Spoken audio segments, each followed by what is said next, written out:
Assalamualaikum warahmatullahi wabarakatuh. Bismillahirrahmanirrahim. Alhamdulillahirabbil alamin wassalatu wassalamu ala asrofil anbiya'i wal mursalin sayyidina Muhammadin wa alihi washabihi ajmain amma ba'du. Pertama-tama, marilah kita panjatkan puja dan puji syukur kehadirat Allah Subhanahu wa taala yang telah melimpahkan rahmat taufik dan hidayahnya kepada kita semua. Dan tak lupa mari kita sanjung agungkan kepada junjungan kita Nabi besar Nabi Agung Muhammad sallallahu alaihi wasallam yang senantiasa menuntun kita dari jalan gelap gulita menuju jalan yang terang benderang, yakni al-insan, insyaallah. Amin Allahumma amin. Baik, untuk teman-teman sekalian yang insyaallah dirahmati Allah Subhanahu wa taala, pada kesempatan kali ini materi yang akan saya bahas yaitu tentang hukum berpacaran dalam Islam. Pacaran itu sudah tidak asing lagi bagi kita semua, baik orang tua, remaja, dewasa.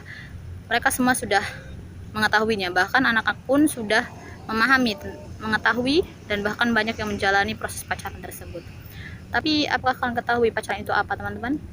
Ya, ketahuilah teman-teman, dari beberapa survei yang saya lakukan, banyak dari mereka yang mengatakan bahwa pacaran adalah suatu proses perkenalan antara dua insan manusia, laki-laki dan perempuan, guna mencari kecocokan satu sama lain untuk menuju jenjang yang lebih serius, yaitu ikatan pernikahan. Padahal sesungguhnya pernikahan itu tidak dilandaskan dengan pacaran. Dan ketahuilah teman-teman bahwa pacaran di dalam Islam itu, dan ketahuilah teman-teman bahwa pacaran tidak tertera dalam Al-Quran dan tidak dianjurkan pula di dalam Islam. Seperti dalam Quran surat Al-Isra ayat 32 yang berbunyi, Bismillahirrahmanirrahim. Wala taqrabuz zina innahu kana fahisa wa sa'a sabila. Yang artinya, dan janganlah kamu mendekati zina, karena zina adalah suatu perbuatan fahisah atau perbuatan yang keji dan seburuk-buruknya jalan yang ditempuh oleh seseorang. Jika pacaran itu adalah suatu perbuatan zina, apakah cinta dilarang dalam Islam? Jawabannya adalah tidak. Karena cinta itu adalah suatu perwujudan fitrah manusia, yang dimana manusia memang memiliki rasa dicintai dan mencintai. Jadi cinta itu tidak dilarang dalam Islam. Namun bagaimana cara kita menyalurkan cinta kita, terutama kepada lawan jenis. Dan kita juga harus tahu batasan-batasan yang harus kita laksanakan ketika kita mencintai seseorang. Lantas, bagaimana cara mencintai dalam Islam? Saya sudah merangkumnya dalam beberapa hal, yaitu yang pertama, niatkan kepada Allah dan menjaga pandangan. Ketika kita memperjuangkan cinta, maka kita harus niatkan karena Allah. Dan ketika kita mencintai seseorang, jangan niatkan karena nafsu, baik nafsu fisik, harta, tahta, dan lain sebagainya. Dan senantiasa selalu menjaga pandangan. Ketika kita memperjuangkan kita juga harus menjaga pandangan. Walaupun kita mencintai orang tersebut, tapi kita tidak boleh menunjukkan atau kita tidak boleh memandangnya secara berlebihan, karena itu sudah menjadi suatu perbuatan zina, yaitu zina mata. Kemudian yang kedua yaitu senantiasa mendekatkan diri kepada Allah dan menjauhi zina.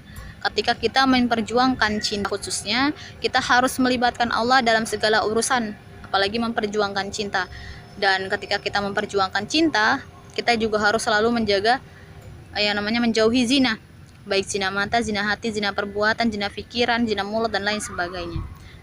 Karena ketika kita memperjuangkan cinta dalam Islam, tidak ada yang namanya perbuatan zina.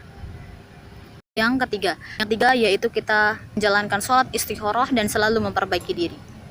Ketika kita memperjuangkan cinta dalam Islam, kita tidak boleh menjauhkan diri kita dari Allah. Kita harus melibatkan Allah, maka kita harus juga dengan sholat istikharah, karena dengan sholat istikharah kita akan mendapatkan kemantapan hati untuk mendapatkan hal yang terbaik, untuk mendapatkan kemantapan siapa orang yang tepat untuk kita. Kemudian kita juga selalu memperbaiki diri agar kita mendapatkan hasil yang terbaik dari apa yang kita inginkan. Jadi kemudian selanjutnya yaitu menyibukkan diri dengan hal yang bermanfaat. Salah satunya yaitu dengan cara mencari rezeki yang halal. Kemudian diam. Ya, ketika kita memperjuangkan cinta, diam adalah hal terbaik atau jalan terbaik ketika kita memperjuangkan cinta. Ya, teman-teman. Jadi dengan kita diam, kita akan terhindar dari yang namanya hawa nafsu. Ya, dari hawa nafsu baik fisik maupun batin, sembari menunggu petunjuk yang terbaik dari Allah Subhanahu wa taala, dan senantiasa kita selalu bersyukur dan mengingat Allah bahwa seluruh isi di dunia ini itu adalah hak milik Allah dan bukan milik kita. Kemudian yang terakhir yaitu melamar dan menikahi. Jalan yang terbaik dalam memperjuangkan cinta adalah menghubungi wali dan berkata atau membicarakan secara baik-baik tentang hasrat cinta tersebut kepada wali, kemudian melamar dan segera menikahi, segera dihalalkan. Tidak masalah yang mau melamar itu laki-laki duluan maupun perempuan duluan, karena hukum perempuan melamar laki-laki itu tidak dilarang dalam Islam. Justru itu lebih baik daripada kita terjerumus dalam dosa, terjerumus dalam suatu perbuatan yang zina. Seperti dalam Quran surat An-Nur ayat 32 yang artinya, dan nikahilah orang-orang di antara kamu yang masih membujang, dan juga orang-orang yang layak menikah dari hamba sahayamu, laki-laki dan perempuan. Allah akan memberikan kemampuan